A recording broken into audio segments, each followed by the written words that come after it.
বাংলাদেশের প্রকৃত স্বাধীনতাকামী জুলাই যোদ্ধারা, আসো ইসলামপন্থীদের সাথে হাতে হাত রাখো।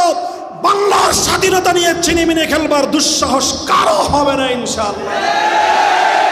আমরা সেই অসাম্প্রদায়িক চেতনার ভিত্তিতে 1947 সালের চেতনাকে সামনে রেখে 71-এর মুক্তিযুদ্ধের জুলুম এবং বৈষম্যের বিরুদ্ধে লড়াইয়ের প্রেরণাকে সঙ্গে রেখে 24 জুলাই বিপ্লবের সেই চেতনাকে সমুন্নত রেখে আগামীর বাংলাদেশ দেখতে চাই। কাজেই শেখ মুজিবুর রহমানের স্থানে জিয়াউর রহমান অথবা অন্য কারো ভাস্কর্যের নামে মূর্তি স্থাপন করবার কোন পরিকল্পনা যদি করা হয়, আমরা আবার শাপলা চত্বরে যাব, আমরা আবার যুদ্ধে যাব। তাওহীদের এই পবিত্র ভূমিকে আর কোনদিন মূর্তির শহরে, মূর্তির দেশে পরিণত করতে দেওয়া হবে না। সংখ্যালঘু সম্প্রদায় তারা তাদের নিজ নিজ অঙ্গনে সাম্প্রদায়িক অধিকার ভোগ করবে, ধর্মীয় নিরাপত্তা ভোগ করবে।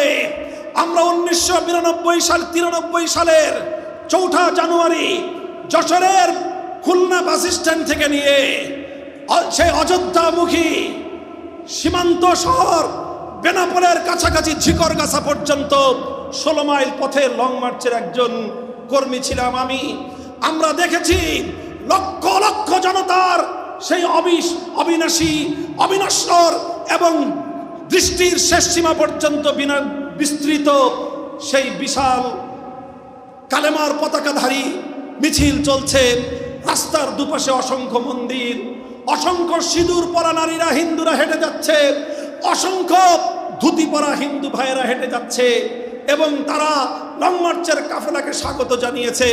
লং মার্চের কাফেলার পক্ষ থেকে তাদেরকে অভিবাদন জানানো হয়েছে। কোনো একটি মন্দির অথবা কোনো একজন হিন্দু নাগরিকের প্রতি বিন্দুমাত্র কোনো আক্রমণাত্মক আচরণ করা হয়নি। অসাম্প্রদায়িক চেতনার নামে মসজিদের নগরকে মূর্তির নগরে পরিণত করবার পায়ে তারা বরদাস্ত করা হবে না। সংগ্রামী সাথী ও বন্ধুগণ, তাই আমরা পরিষ্কার ভাষায় বলতে চাই, আমার আখেরি পয়গাম, বাংলাদেশ এবং বাংলাদেশের স্বাধীনতা ইসলাম এক সূত্রে গাঁথা। মুসলিম জাতিসত্তা গঠনের 100 বছরের অভিপ্রায় নিয়েই বাংলাদেশ গঠিত হয়েছিল। সুতরাং বাংলাদেশ মুসলিম জাতিসত্তার সঙ্গে বাংলাদেশের অস্তিত্ব অঙ্গাঙ্গিভাবে জড়িয়ে আছে। এ কারণে বাংলাদেশে যদি ইসলামের স্বার্থ লঙ্ঘিত হয়, বাংলাদেশের স্বাধীনতা বিপন্ন হয়।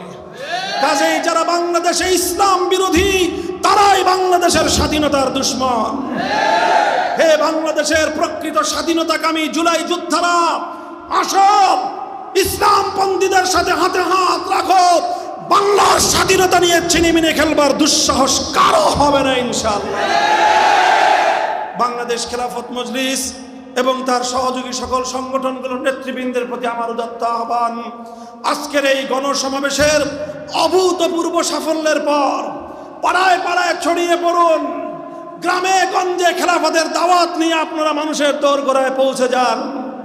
মনে রাখবেন, বাংলাদেশের মানুষ যে বৈষম্যহীন সমাজ গড়বার স্বপ্ন দেখেছে, সেটা মানব রচিত তন্ত্রমন্ত্র দিয়ে সম্ভব নয়। আল্লাহর জমিনে সৃষ্টিকর্তা আল্লাহ প্রদত্ত রাজনৈতিক বন্দোবস্তই পারে চূড়ান্ত বৈষম্যহীন ইনসাফপূর্ণ সমাজ ব্যবস্থা উপহার দিতে। আর আল্লাহ প্রদত্ত একমাত্র রাজনৈতিক বন্দোবস্তের নামই হলো খেলাফত ব্যবস্থা। এই জন্য খেলাফতের দাওয়াত ব্যাপক হারে মানুষের কাছে প্রচার করুন। আগামী জাতীয় সংসদ নির্বাচনে বাংলাদেশ খেলাফত মজলিস তার দলীয় প্রতীক রিকশাকে নিয়ে 300 আসনে লড়াই করার প্রস্তুতি গ্রহণ করছে। প্রত্যেকটি আসনে রিকশা প্রতীকে বাংলাদেশ খেলাফত মজলিসের দুর্গ গড়ে তুলতে হবে। মানুষের কাছে দাওয়াত পৌঁছে দিন। আমরা এদেশের মানুষকে সংগঠিত করে চূড়ান্ত বিপ্লবের মাধ্যমে, প্রয়োজনে গণ অভ্যুত্থানের মাধ্যমে ইসলামকে রাষ্ট্র ক্ষমতায় অধিষ্ঠিত করেই ছাড়ব ইনশাআল্লাহ। আল্লাহ পাক রব্বুল আলামিন আমাদেরকে কবুল করুন। বাংলাদেশ খেলাফত মজলিস এবং সকল দেশপ্রেমিক ইসলাম প্রিয় জনতার এই বাঁধ ভাঙ্গা জোয়ার সামনের দিকে এগিয়ে যাক, বাংলাদেশ রক্ষা পাক, বাংলাদেশের ইসলাম এদেশে বিজয়ী আদর্শ রূপে প্রতিষ্ঠিত হোক। নাসরুম মিনাল্লাহি ওয়া ফাতহুন করিম ওয়া আখিরু দাওয়ানা আলহামদুলিল্লাহি রাব্বিল আলামিন। সুবহানাল্লাহি ওয়া বিহামদিহি সুবহানাকাল্লাহুম্মা ওয়া বিহামদিক আশহাদু আল লা ইলাহা ইল্লা আনতা আস্তাগফিরুকা ওয়া আতুবু ইলাইক। اللهم صل على محمد وآل محمد كما صليت على إبراهيم وعلى آل إبراهيم إنك حميد مجيد. يا حي يا قيوم برحمتك نستغيث أصلح لنا شأننا كله ولا تكلنا إلى أنفسنا طرفة عين. إله العالمين আজকের সমাবেশকে আপনি কবুল করুন। টেকনাফ থেকে তেতুলিয়ায় এদেশের মানুষ যেভাবে বাঁধ ভাঙ্গা স্রোতের মতো বাংলাদেশ খেলাফত মজলিসের দিকে ছুটে আসছে, সব বর্ণের সব পেশার মানুষ যেভাবে আসছে, আল্লাহ এই মানুষগুলোর দায়িত্ব যথাযথভাবে পালন করবার তৌফিক বাংলাদেশ খেলাফত মজলিসের নেতৃবৃন্দকে দান করুন। আল্লাহ এদেশের মানুষকে সঙ্গে নিয়ে দেশ, জাতি, মানবতা এবং ইসলামের পক্ষে আমাদের আমরণ লড়াই সংগ্রাম চালিয়ে যাওয়ার তৌফিক দান করুন।